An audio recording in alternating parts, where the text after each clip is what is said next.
بسم الله الرحمن الرحيم سأل سائل بعذاب واقع للكافرين ليس له دافع من الله ذي المعارج تعرج الملائكة والروح إليه في يوم كان مقداره 50,000 سنة فاصبر صبرا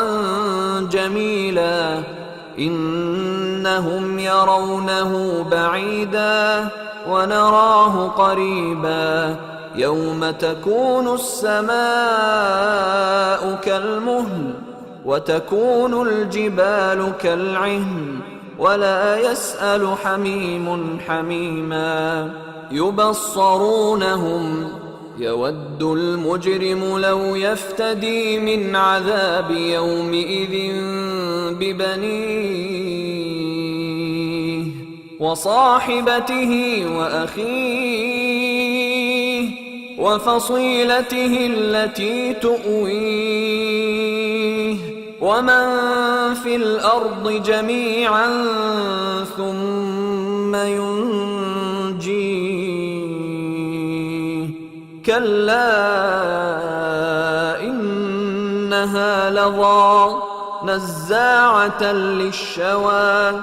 تدعو من أدبر وتولى وجمع فأوعى إن الإنسان خلق هلوعا إذا مسه الشر جزوعا وإذا مسه الخير منوعا إلا المصلين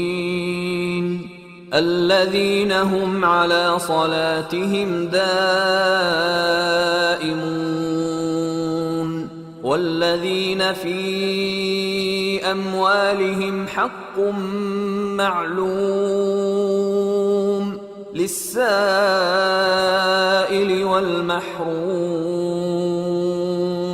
والذين يصدقون بيوم الدين والذين هم من عذاب ربهم مشفقون إن عذاب ربهم غير مأمون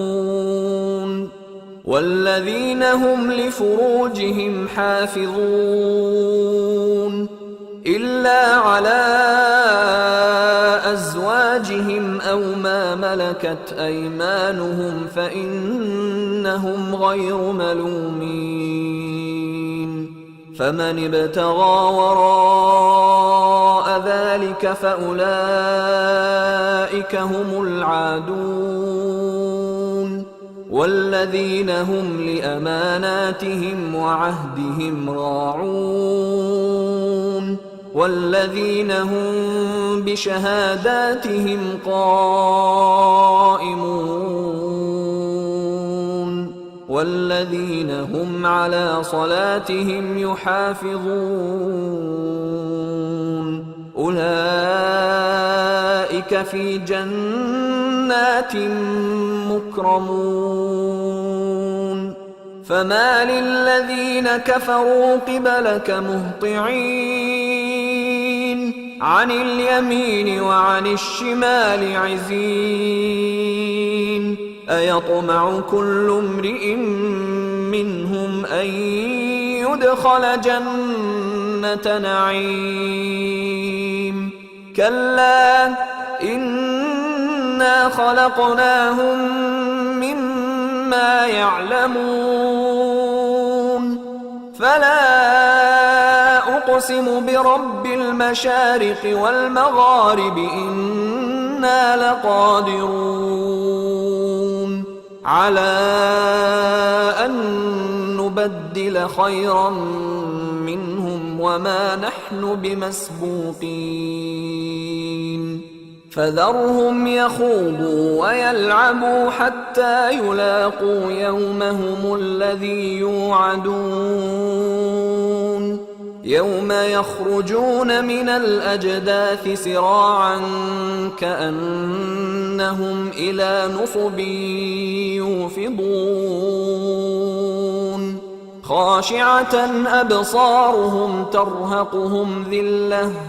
ذلك اليوم الذي كانوا يوعدون